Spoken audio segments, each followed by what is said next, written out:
All right, so there was a fight last night in the NBA. It happened in the Houston Rockets Los Angeles Lakers game. At the time of the incident, the Rockets were up by a point, and if you saw the incident, it kind of reminded you of the Malice in the Palace, which happened about 14 years ago. Not to the extent because that had crowd involvement, but still. This was actually a fight too, where unlike most NBA fights, punches actually connected to the glee of Floyd Mayweather, who was courtside. The whole situation started out with Brandon Ingram, man. I don't know what may have been said beforehand. Maybe James Harden was talking trash to him, man. I don't know what happened, but apparently, I'm just guessing now that Brandon Ingram was frustrated with some of the calls that James Harden was getting. I mean, it's just James Harden gets a lot of calls, man, and I know that tends to get under a lot of defenders' skin. But Brandon Ingram inexplicably pushed James Harden, though I think he was really more frustrated at the official and at the officiating. Now, next, the sequence was Brandon Ingram was talking, I thought, to the official. His name escapes me right now.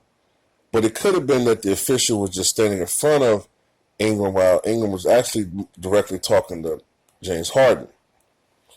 I don't know. But the biggest situation, the biggest fight was between Chris Paul and Rondo. According to according to Paul Pierce, these two have never liked each other, going back to Rondo's early days in the NBA with the Boston Celtics. And it probably comes from the fact that two alphas oftentimes don't like each other. They're both competitive. They both have similar games. They're both probably players who will compare to one another at some point in their careers. And they both also have reputations, although Rondo more so, for being sort of political and sneaky and maneuvering and how they deal with off the court situations, with the organizations they play, whatever.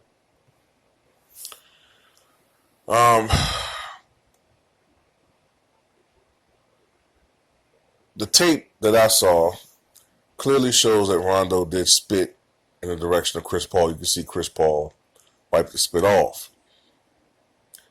Now, the only argument that I think Rondo could have now is whether or not it was intentional. I do know sometimes that you can unintentionally spit at a person. Sometimes I've had that happen. Well, I've never actually spit on a person, but I've had times where I've talked and I've had spittle come out of my mouth. I'm pretty sure it's happened to everybody, but that to me, with the way he fixed his mouth, it looked like he did spit on him, which to me is about the most disrespectful and lowest thing you can do to a person. I mean, honestly, if I were the commissioner, I probably would suspend Chris Paul maybe for 2 games. And I would suspend Rondo for 2 months. I don't know, man. That's just about the lowest thing you can fucking do to a person, man. It's basically saying, I have no respect for you as a living organism. I have more respect for, the algae that is in this water, in this lake. It garners more respect from me than you. And apparently, the bad blood carried over into their potential their loved ones. I'm trying to remember which one is married. I think was it Rondo's the one that married? But anyway, the significant others of each one got into a fight apparently in the stands. Someone from Rondo's family said something derogatory about Chris Paul. I think Chris Paul's the one that's married. I think one of them said something derogatory about his wife. This whole situation is fucked up, man. But as an NBA fan, I find it fantastic. Because I grew up in an era where players, more or less, I'm like this, man. When I started watching the NBA, the Pistons were still pretty good. This was right after the championship years when I really started watching the NBA. But shit, you saw an NBA fight, every 3 weeks, maybe. This was not something, punches are thrown, You might say, and there's a brouhaha here between John Sally and Bill Cartwright, Charles Barkley, and Charles Oakley getting into it here. Punches thrown. And they break it up. I thought Oak got the better of that exchange. It was just something that happened. To me, it's great. But then again, I like boxing. Some people say, well, why wasn't LeBron, more involved in this situation? And, Chris Paul is his friend, man. This is a different era. To me, Chris Paul is a personal friend of LeBron's. While LeBron James is a Laker, this is more of a business thing with him.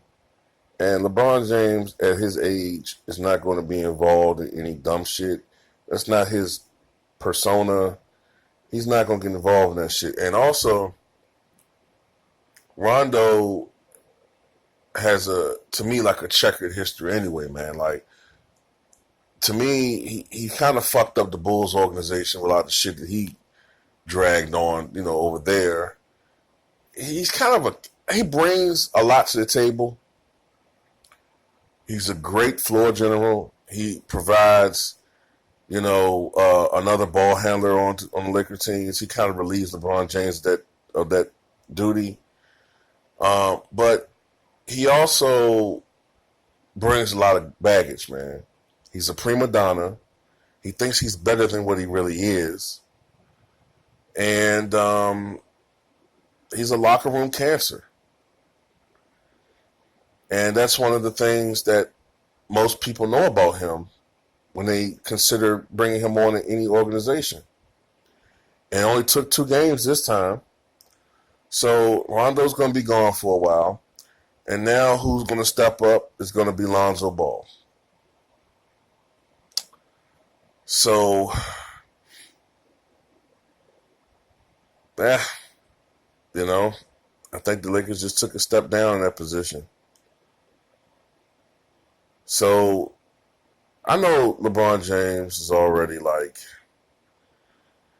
you could tell in his statements that he's kind of already like, God damn, man. LeBron does not like distractions. He doesn't like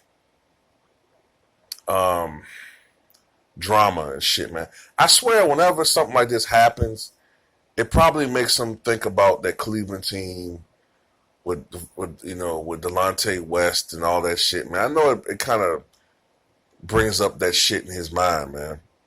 I think it's one of the reasons why he excelled so well with that Heat team, because I think LeBron likes to play with people who he can trust, people who he thinks have the same moral fiber as he do. I'm trying to psychoanalyze. I'm not 100% sure what I'm saying is correct, but that's kind of what I get from him when I'm watching him, man. And he's on a whole new team, man, a whole nother situation with a bunch of young guys. It's a generational gap. You know, LeBron's 33 years old. He'll be 34 on December 30th. A lot of guys on this team are under the age of 25. So LeBron,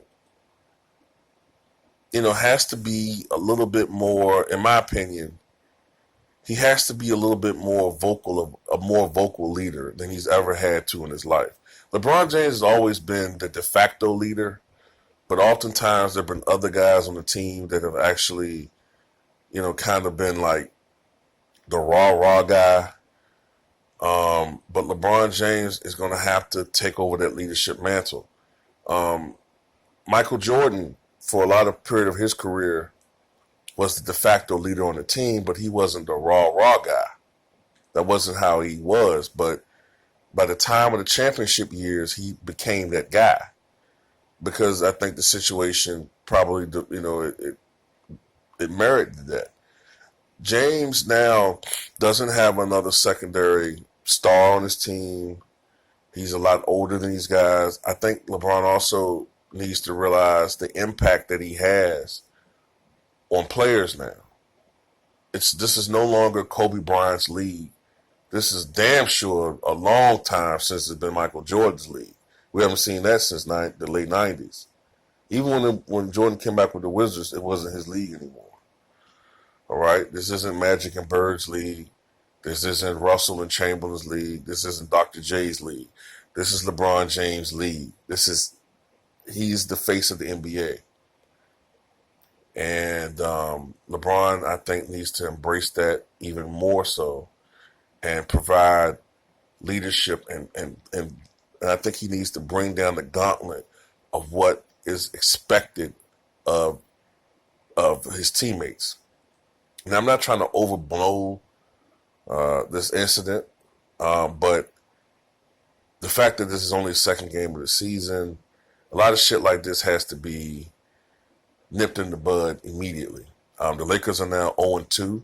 They're getting ready to play the Spurs. They could easily go to 0-3.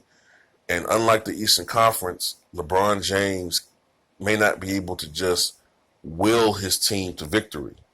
This is a much different conference. I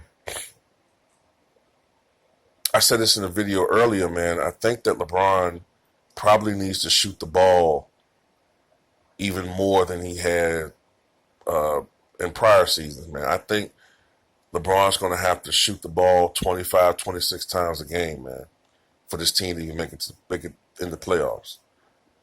But it's early. I could be wrong, But tell me what you guys think about what happened last night, what you think about the Lakers teams right now.